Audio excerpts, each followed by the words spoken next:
힘들죠? 네, 힘듭니다. 잘 버티셔야 됩니다. 이제 용익물권, 지상권 좀 보겠습니다. 자, 우리 민법상 용익물권은 타인의 부동산을 일정 기간 사용 수익하는 권리를 말합니다. 동산에 대해서는 용익물권이 없습니다. 우리나라에는 부동산에 대한 용익물권만 존재합니다. 세 가지, 지상권, 지역권, 전세권. 그 중에서 지상권과 지역권은 토지만을 객체로 하고요. 전세권은 토지와 건물 두 개를 객체로 합니다. 자, 먼저 지상권 보겠습니다. 지상권. 어떤 뜻이 있을까요? 특징이 뭔지 보셔야 되고요. 지상권의 취득, 매매와 같은 계약과 같은 법률 행위를 통해서 취득하는 경우와 법률 규정을 통해서 취득하는 경우가 있습니다. 그 다음에 지상권 같은 용익물권들은 남의 물건을 사용 수익하는 거잖아요. 그렇죠? 따라서 어느 기간 사용할 수 있느냐. 내 물건이라면 뭐 팔아먹지 않는 한 천년만년 쓸 수 있겠지만 이건 남의 물건을 사용하는 거니까 어느 기간만큼 쓸 수 있는가의 문제인 존속기간과 요게 끝났을 때 재계약할 수 있는가의 문제, 갱신의 문제 두 가지가 항상 나오게 됩니다. 존속기간과 갱신. 네 번째로 지상권의 효력이 나올 것이고요. 다섯 번째로 지상권 소멸이 나옵니다. 이 소멸은요. 지상권 특유의 소멸 사유하고요. 소멸의 효과가 나오게 됩니다. 지상권이 소멸했을 때. 남의 땅을 사용하다가 지상권이 소멸했다면 뭐 땅 돌려주고 땅 위에 있는 지상물 철거하고 뭐 이런 문제들이 있겠죠. 그런 것들을 어떻게 처리할 것인가가 지상권 소멸의 효과가 됩니다. 그리고 이제 특수지상권이라는 게 나옵니다.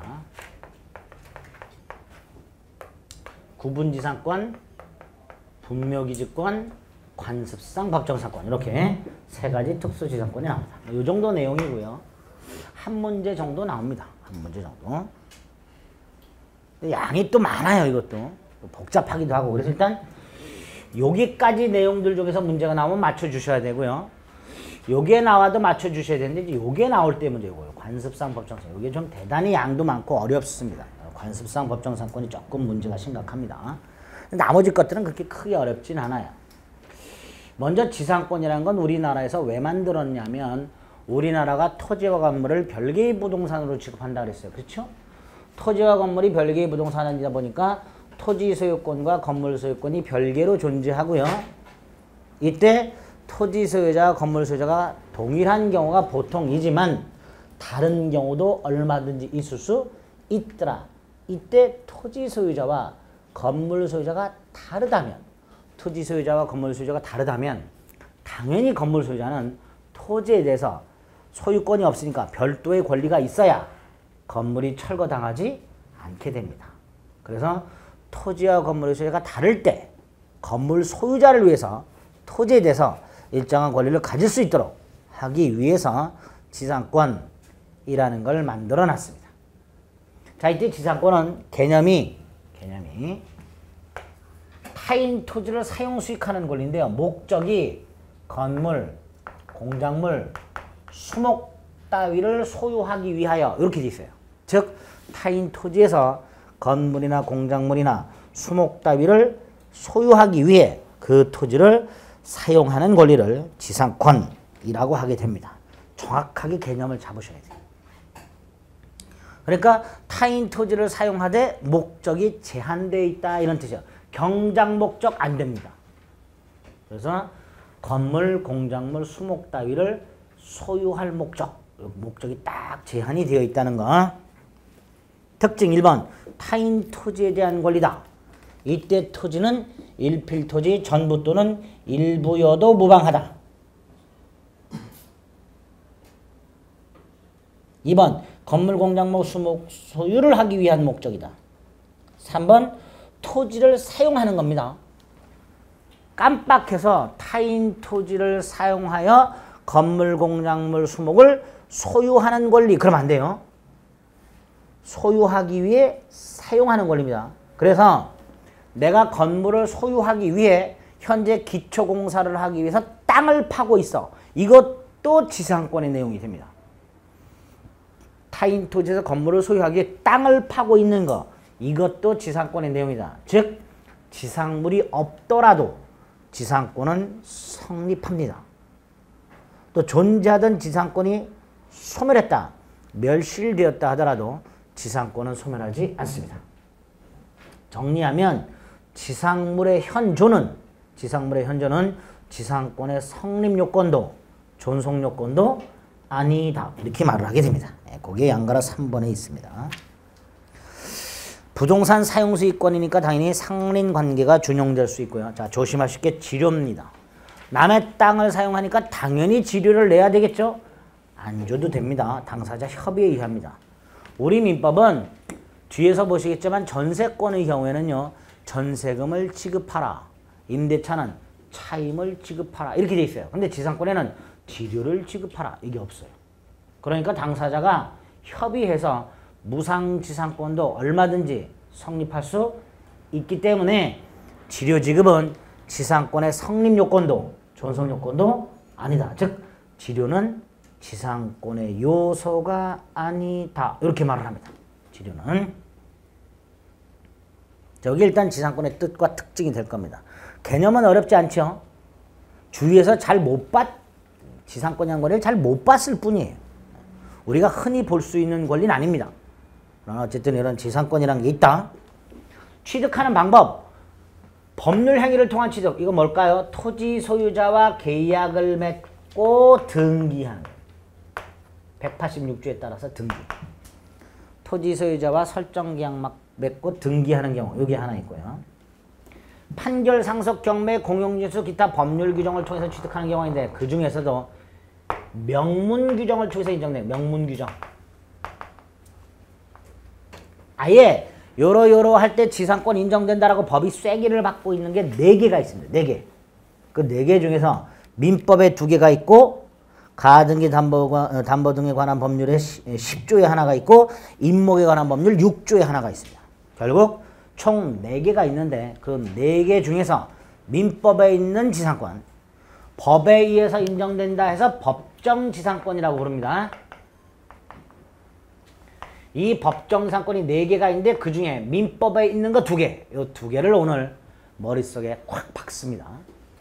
먼저 민법 305조. 요거 전세권에 있는 건데요. 정확하게 기억을 하세요. 자, 법정지상권은 앞으로 쭉 보시겠지만 공통적인 요건이요. 토지와 건물이 존재하고 동일한 소유자였다가 이게 달라지게 되는 경우, 이게 공통요건이에요. 잘 생각해보세요. 토지와 건물의 소유자가 같았는데, 이게 존재하고 같았는데 이게 어찌어찌 달라졌어. 이렇게.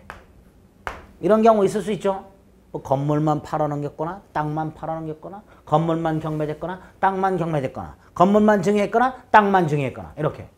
또는 토지와 건물을 각각 다른 사람에게 팔았다, 다른 사람에게 증여했다. 땅은 큰아들에게, 건물은 작은아들에게, 뭐 이렇게. 그럼 당연히 토지와 건물의 소유자가 같았다가 달라지는 경우가 있을 수 있겠죠. 이럴 때 이 건물 소유자에게 인정되는 지상권이 법정상권인데 이때 어느 상황에서 달라지느냐에 따라서 규정이 달라져요. 305조는 딱 이 상황에서 갑소유 땅, 갑소유 건물이 있어요. 토지와 건물이 존재하고 동일한 소유자야. 이 상태에서 건물에만 전세권을 설정합니다. 어디에만? 건물에만 전세권을 설정해요. 그럼 이때 갑은 건물 소유자이면서 전세권 설정자가 됩니다. 갑은 건물 소유자이면서 뭐가 된다고요?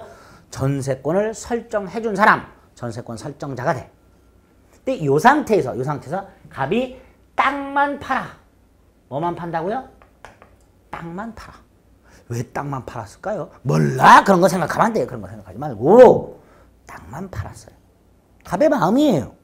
예? 제가 왜 땅만 팔았을까? 이런 고민. 이런 경우도 있나요? 이런 생각하면 안 돼. 있어. 조문에 그렇게 해놨어. 토지와 건물이 존재하고 동일한 소유자인 상태에서 건물의 전세권을 설정하고 토지 소유자가 바뀌었을 때, 그러면 토지와 건물의 소유자가 달라졌죠? 이럴 때 건물 소유자, 누구?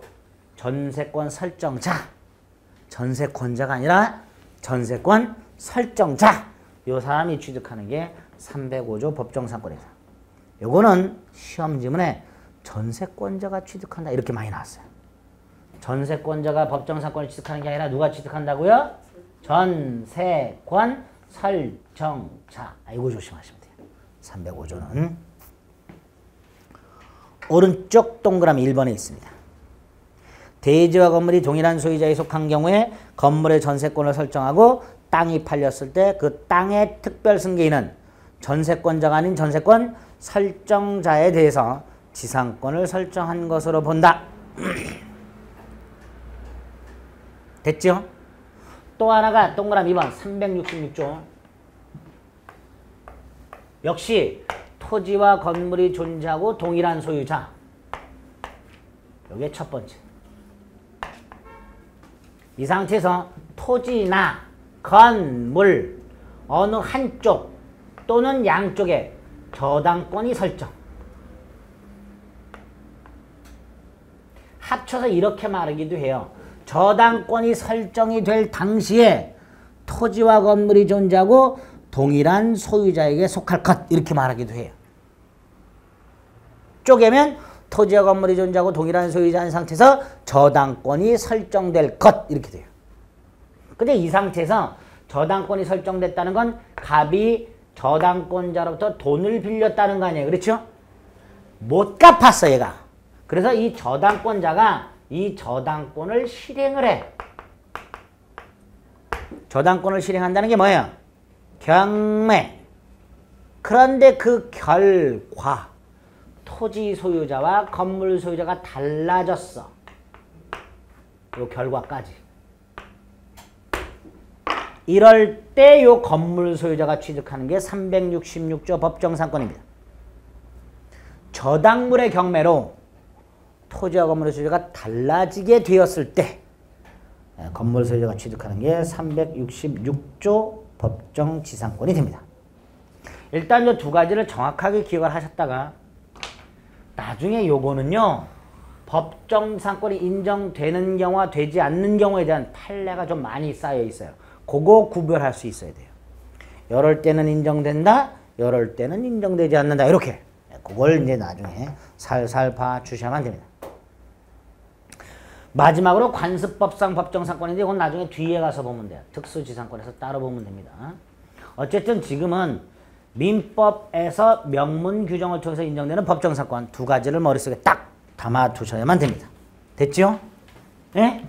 이게 취득과 관련된 거예요. 내용. 당연히 법률 행위를 통해서 취득할 때는 등기가 필요하지만 법정지상권의 경우에는 법률 행위를 취득하는 것이 아니니까 등기를 요하지 않는다.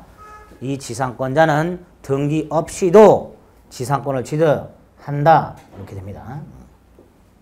자, 404페이지 존속기간이 나왔습니다. 세 번째. 자, 존속기간이란 지상권자 등이 타인 토지를 언제부터 언제까지 어느 기간만큼 쓸 수 있느냐 이 문제겠죠. 근데 이 존속기간이 민법에는 두 가지 형태가 있습니다. 유형이. 하나가 최장 존속기간이라는 게 있고요. 또 하나가 최단 존속기간이라는 게 있습니다. 최장 존속기간은 몇 년을 넘지 못한다. 예를 들어서 전세권에 가면요. 전세권의 존속기간은 10년을 넘지 못한다. 이렇게 돼 있어요. 당사자들이 만약에 전세권 계약을 하면서 15년으로 정했다. 10년으로 단축시켜 버립니다. 그러니까 이건 기간을 보장하는 거예요? 기간을 제한하는 거예요? 제한? 기간 제한. 반면에 최단 기간은 몇 년보다 짧게 단축하지 못한다. 이렇게 돼 있어요. 예컨대 지상권 같은 경우 견관 건물 소유를 목적으로 할 때는 30년보다 단축하지 못한다. 이렇게 돼 있어요. 만약에 건물 소유 목적으로 지상권을 설정하면서 25년, 그러면 30년으로 연장을 시켜버려요.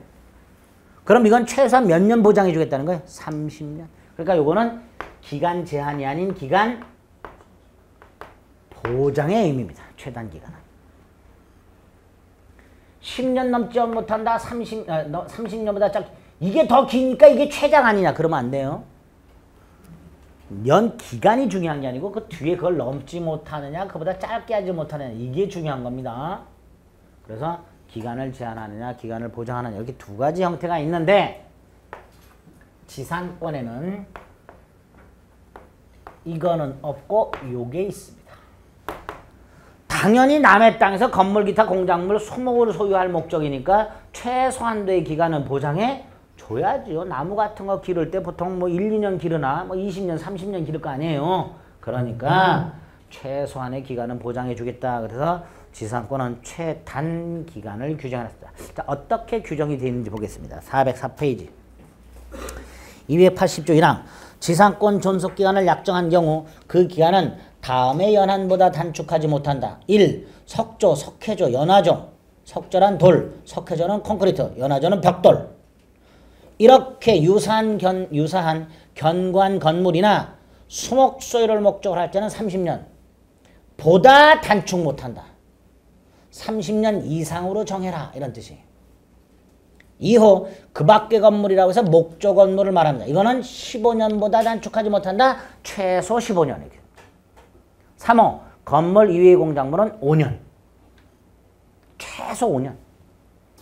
이거보다 길게 하는 건 돼요. 짧게 못합니다.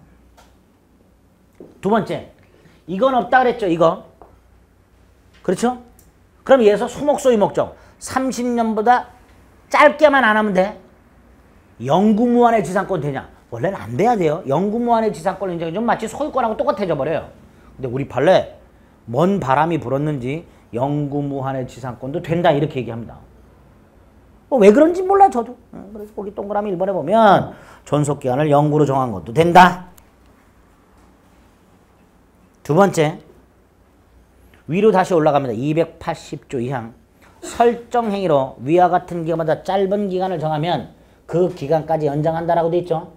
이게 보장을 해주겠다는 거예요. 그 다음에 281조. 기간을 정하지 않은 경우. 자, 두 가지 유형이 있습니다. 지상물의 종류와 구조가 있고요.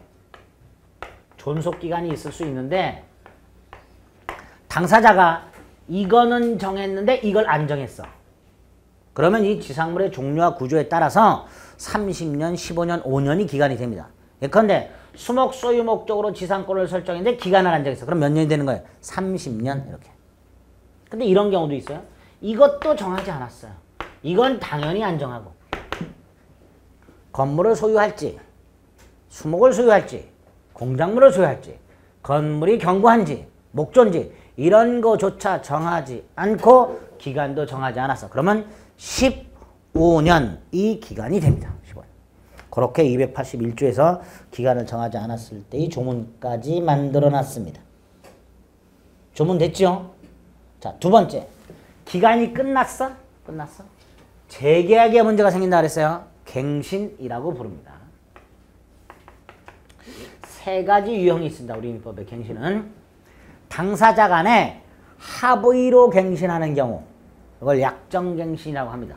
근데 어떤 권리든 어떤 계약든 지들이 합의로 갱신하는 걸 막을 이유는 없죠. 그러니까 이 약정갱신에 관해서는 규정이 있든 없든 다 허용되는 것을 원칙으로 합니다. 이때 약정갱신할 때는 요것만 지켜주면 돼요. 존속기간에 관한 규정만 지켜주면 됩니다. 또 하나가 법정갱신 또는 묵시적갱신이라고 해서 법에서 정해진 요건만 갖추면 갱신한 것으로 간주하는 경우가 있습니다. 근데 만약에 지상권에 대해서 법정갱신을 인정해주면 큰일 납니다. 법정갱신은 쉽게 말하면 하다 보니까 갱신된 거예요. 하다 보니까 갱신된 게 법정갱신인데 지상권 같은 경우 예를 들어서 수목 소유 목적으로 지상권을 설정해 줬는데 하다 보니까 갱신됐어. 또 몇 년? 30년. 그리고 또 끝날 때쯤 또 잠깐 했어. 또 갱신돼. 몇 년? 30년. 두 번만 하면은 내 땅 밟아보지도 못하고 죽는 사태가 생겨요. 잘못하면. 그래서 지상권이 이런 게 없어요. 이거만 가능. 대신 요런 게 있어요. 갱신의 간접적 관계라고. 이 갱신의 간접적 관계는 갱신을 심리적으로 강요하는 겁니다. 요건 구조가 요렇게 되어 있어요. 계약 당사자 중 어느 한쪽이 갱신해달라고 청구를 해.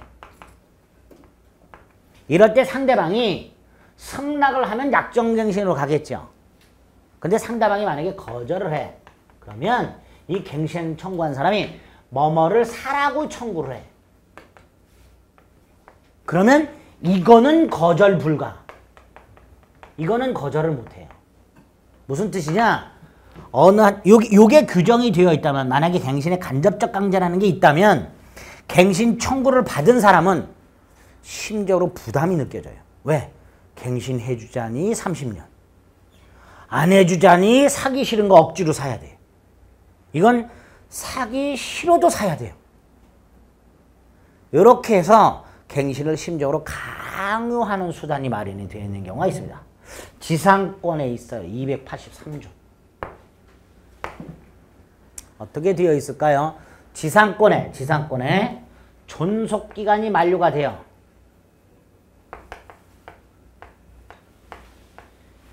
지상권의 존속기간 만료로 지상권이 소멸하고, 다른 이유로 소멸하면 안 되고요. 존속기간 만료로 소멸하고, and 지상권자가 소유하는 지상물이 남아있어. 이럴 때 지상권자가 뭐를 청구? 갱신을 청구. 그런데 토지 소유자가 거절. 그러면 지상권자는 이거 사라 청구할 수 있습니다. 토지 소유자는 무조건 사야 돼요. 자기에게 별 쓸모가 없는, 경제적 가치가 별로 없는 뭐 이런 지상물이라 하더라도 사야 됩니다. 그래서 갱신의 간접적 강제 이렇게 되어 있습니다. 지상권은 갱신되는 방법이 두 가지. 405페이지 계약의 갱신, 약정갱신 오케이, 법정갱신 X. 자, 갱신 청구권 밑에 283조 1항 지상권이 소멸한 경우, 존속기간 만료로 소멸한 경우를 말합니다. 건물 기타 공작물이나 수목, 즉 지상물이 현존한 때 계약갱신을 청구할 수 있다. 2항 설정자인 토지 소유자가 갱신을 원하지 아니하면, 거절하면 지상권자는 상당한 가액으로 매수를 청구할 수 있다. 됐죠? 네, 그렇게 기억을 하시면 됩니다. 근데 이 지상권자의 지상물 매수권, 이건 뭐죠? 지상권자가 자신 건물 따위를 사라 이렇게 하는 거죠. 반대의 경우도 있어요. 토지 소유자가 건물 팔아라. 이것도 지상물 매수 청구권입니다. 지상권에는 지상권자도 건물을 사라고 요구할 수 있는 지상물 매수 청구권이 있고, 토지 소유자인 설정자도 지상권자에게 건물을 팔아라 할 수 있는 지상물 매수 청구권이 있습니다. 이때 지상권자의 지상물 매수 청구권은 딱 요 요건 하에서만 인정돼요. 반면에 토지 소유자의 지상물 매수 청구권은 이런 요건이 필요 없어요. 그냥 지상권이 소멸했어. 존속기간 만료로 소멸했든 다른 이유로 소멸했든 일단 소멸했어. 이때 지상권자가 지상물을 수거해 가려고 할 때 토지 소유자가 팔아라 할 수 있어요. 이걸 지상권 설정자의 지상물 매수 청구권이라고 합니다. 그게 285조에 따로 있어요. 1항 지상권이 소멸한 때, 이때는 존속기간 만료로 소멸한 것만을 의미하는 게 아닙니다. 위에 283조 1항에서 지상권이 소멸한 경우라고 돼 있죠. 똑같이 285조 1항에서도 지상권이 소멸한 때라고 되어 있습니다. 근데 이 의미가 달라요. 283조 1항에서 말하는 지상권이 소멸한 경우는 딱 하나, 존속기간 만료로 소멸. 이것만을 말하고 285조에서 말하는 지상권 소멸은 존속기간 만료로 소멸했던, 지상권자가 지상권을 포기했던, 소멸 청구에서 소멸했던, 묻지 않고 어쨌든 소멸했을 때 원래 지상권자는 지상물을 수거해야 되는데, 2항 전항의 경우에 설정자가 상당한 가액을 제공해서 지상물 매수를 청구할 때 지상물을 팔아라! 라고 했을 때 지상권자는 거절하지 못한다 라고 되어 있습니다. 이게 토지 소유자의 지상물 매수 청구권이 됩니다. 됐죠? 자, 이렇게 갱신의 간접적 강제라는 게 있다. 자, 확인하시면 되겠습니다. 한 장 넘깁니다. 지상권의 효력, 지상권자의 권리, 의무. 자, 이게 지상권의 효력입니다. 자, 일단 지상권자는 토지 사용권이 있죠. 이게 기본이죠. 이때 지상권자가 토지를 적극적으로 사용 수익해야 되고요. 토지 소유자는 뭐 해야 될까요? 지상권자의 사용을 방해만 안 하면 됩니다. 이걸 소극적 인용 의무 이렇게 불러요. 지상권자가 적극적으로 토지를 사용 수익해야 되고 지상권 설정자는 방해만 안 하면 돼요. 다시 말해서 지상권 설정자가 지상권자가 토지를 사용 수익할 수 있도록 그 토지를 현상 유지해 줄 의무가 없습니다. 지상권 설정자는. 즉 목적물의 현상 유지에 들어가는 비용, 이걸 필요비라고 하는데요. 이 필요비를 지상권자 스스로 부담합니다. 필요비를 누가 부담한다고요? 지상권자. 그래서 지상권자는 나중에 설정자에게 유익비 상환을 청구할 수는 있으나 필요비 상환은 청구할 수 없습니다. 용익물권자 공통입니다. 용익물권자들은 스스로 물건을 사용 수익할 수 있는 상태로 유지해야 돼. 스스로 적극적으로 사용을 해야 돼. 그러니까 그 현상 유지도 용익물권자 스스로 해야 돼요. 즉 필요비를 용익물권자가 지출해야 돼. 그래서 용익물권자들은 공통적으로 필요비 상환 청구권이 인정되지 않습니다. 임대차라고 하면 반대예요. 임차인은 임대인에게 필요비까지도 청구할 수 있습니다. 그러나 지상권 같은 용익물권에서는 필요비 상환 청구권이 없다. 상린관계 적용되고 지상권자가 토지를 점유하니까 점유권 있고 물권이니까 침해되면 물권적 청구권 인정되고 지상목적은 아까 봤습니다. 자, 중요한 게 5번 처분입니다. 여기를 보세요. 갑소유 땅이 있습니다. 을이 이 땅에 지상권을 갖고 있습니다. 이때에는 지상권만 갖고 있는 게 아니라 지상물을 소유하는 경우도 있을 수 있죠. 자, 만약에 지상물을 소유하고 있다.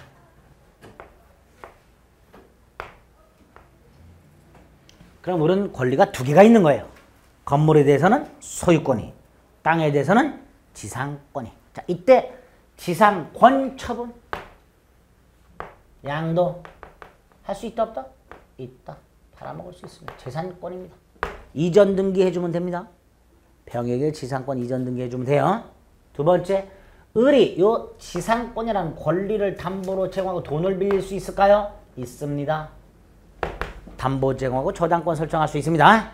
또 을이 이 땅을 임대할 수 있을까요? 없을까요? 제3자에게?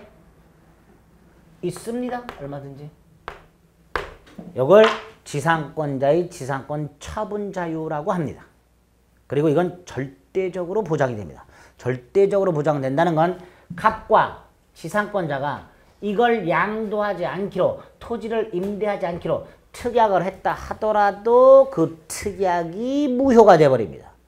우리 대법원은 지상권의 양도성은 절대적으로 보장이 된다라고까지 얘기합니다. 이게 한 세트고요. 두 번째로 얘는요. 지상물만 양도하는 게 아니에요. 건물은 누구 거라 그랬어요? 을 소유라 그랬어요. 그죠? 이거 누구 소유라고요? 예? 을 소유. 그러니까 얘가 건물도 팔 수 있어요. 건물을 담보로 제공하고 돈 빌릴 수 있습니다. 건물 임대할 수 있어요. 이거 지상권 양도 담보 제공 임대하고 지상물 양도 담보 제공 임대 다르죠? 다른 거예요. 예? 아니 벌써 그림에서 다르잖아. 이거 양도하는 것과 이거 양도가 다르잖아요. 이건 지상권을 파는 거고 이건 건물을 파는 거고 이건 토지를 임대하는 거고 이건 건물을 임대하는 거고 지상권을 담보로 이건 건물을 담보로 다르죠? 다른데 이게 목적이에요. 이게 수단이고 건물을 소유하기 위하여 목적 땅을 사용 수단 이게 목적인 권리고 이게 수단이 돼요. 전혀 별개의 권리지만 지상물에 대한 소유권과 지상권은 목적과 수단이 돼. 목적이 되는 게 주된 권리고 수단이 되는 게 종된 권리의 관계가 있어요. 주종의 관계가 있습니다. 주종. 왜 이렇게 나눌까요? 원칙적으로 주된 권리가 이전이 되면 종된 권리도 함께 이전 이렇게 돼요. 다시 말해서 을이 건물을 팔면 모두 판 거예요. 지상권도 판 거예요. 특별한 사정이 없는 한. 왜? 주인이 가니까 종도 따라가야지. 그래요? 네, 맞아요. 별개의 권리이기 때문에 따로따로 양도가 가능해요. 지상권만 팔아먹을 수도 있고 지상물만 팔아먹을 수도 있어요. 별개의 권리니까. 다만 주종의 관계가 있으니까 특별한 사정이 없다면 건물 양도 속에는 뭐도 포함된다. 지상권 양도도 포함된다. 이런 뜻이에요. 또 건물의 저당권을 설정하면 이 저당권 효력은 어디에도 효력이 미친다? 지상권에도 효력이 미친다. 그 의미는 건물 저당권자가 건물을 경매했다. 건물을 경락받은 사람은 건물 소유권뿐만 아니라 뭐도 취득한다? 지상권도 취득한다. 이런 뜻이에요. 반대는 안 돼요. 종이 간다 해서 주가 따라가냐? 아니에요. 그러니까 지상권을 양도했다 해서 지상물까지 양도한 것은 아니고 지상권의 저당권을 설정했다 해서 그 저당권의 효력이 건물에까지 미치는 것은 아니다. 이런 관계가 성립하게 됩니다. 그걸 기억하셔야 돼요. 그걸 이해하셔야 돼요. 아시겠죠? 네? 점점 네. 407페이지. 5번 처분자요. 일단 282조에서는 지상권 양도, 토지임대, 지상권을 저당권의 목적으로 이렇게만 되어 있습니다. 그때 두 번째 줄을 봅니다. 둘째, 지상권자가 건물만을 처분 양도한 경우 지상권도 함께 이전하는가? 지상권은 독립한 건물이기 때문에 건물 양도와 반드시 함께 수반하는 것은 아니다. 그래서 건물과 지상권자가 반드시 일치할 필요는 없다. 밑으로 쭉 내려가면 지상권자는 지상권을 유보한 채 지상물 소유권만을 양도할 수도 있고 지상물 소유권을 유보한 채 지상권만을 양도할 수도 있는 것이어서 지상권자와 지상물 소유권자가 반드시 일치하는 것은 아니다. 그러나 좀 전에 말씀드렸던 대로 맨 밑에 줄 지상권자가 건물을 양도하면서 반대 의사를 표시하지 않는 한, 즉 특별한 사정이 없는 한 지상권도 함께 이전하기로 하는 합의가 있는 것으로 보겠다. 원래는 독자적인 권리이기 때문에 따로따로 양도하는 게 얼마든지 가능하지만 건물을 팔았을 때는 특별한 사정이 없는 한 지상권도 판 것이다. 이렇게 보겠다는 거예요. 됐죠? 네. 그 다음에 지료지급 의무라고 되는데 아까도 말씀드렸지만 지료지급은 지상권의 요소도 아니다. 아니다. 단 당사자가 지료를 지급하기로 했다면 유상이 되겠죠. 그래서 지료지급은 지상권의 요소가 아니므로 당사자가 지료지급을 약정한 때만 지상권자는 지료지급 의무를 부담한다. 라고 되어 있습니다. 이때 밑으로 동그라미 1번 지료 증감 청구라고 되어 있는데요. 보통 지상권은 뭐 수목소유 같은 거 막 30년 이렇게 되잖아요. 그러니까 처음에 약정한 지료가 시간이 흘러가다 보면 너무 저렴해지거나 또는 땅값이 폭락하게 되면 처음에 약정했던 지료가 너무 비싸지거나 뭐 이런 경우가 있을 수 있죠. 이렇게 약정한 지료가 경제사정의 변동으로 상당하지 아니하게 되는 경우라고 나와요. 너무 비싸지거나 너무 저렴해지거나 이럴 때 당사자는 상대방에게 일방적으로 증액 또는 감액을 청구할 수 있도록 되어 있습니다. 이걸 지료, 증감 청구권 이렇게 부릅니다. 상대방의 동의나 승낙이 필요 없어요. 이거 형성권입니다. 다만 상대방이 순순히 증액 또는 감액 안 해주겠죠. 그러면 판결로 가게 됩니다. 그게 지료, 증감 청구권입니다. 지료, 증감 청구권. 그 다음에 동그라미 2번 약정한 지료를 2년 이상 지급하지 않았다. 즉 2년 이상 지료 지급을 연체했다. 그러면 토지 소유자는 지상권자를 상대로 지상권 소멸 청구할 수 있습니다. 이것도 지상권자의 동의나 승낙이 필요 없는 형성권 이렇게 됩니다. 만약에 지상권자의 동의나 승낙을 받아야 된다면 지상권자는 맨날 지료 연체할 거예요. 2년, 3년. 그리고 소멸 청구하면 노해버릴 거예요. 예, 그래서 형성권입니다. 지상권자의 동의나 승낙이 필요 없습니다. 이때 두 가지. 2년 연체라 할 때 그 2년은 연속 2년뿐만 아니라 통산 2년을 포함. 연속 2년뿐만 아니라 모두 포함? 통산 2년을 포함. 그게 2년 이상의 개념이고요. 통산 2년 포함. 또 하나가 이제 우리 교재에 있는 거. 이런 경우가 있었어요. 갑수 땅에 을이 지상권을 갖고 있었고요. 얘가 갑에게 1년을 연체했어요.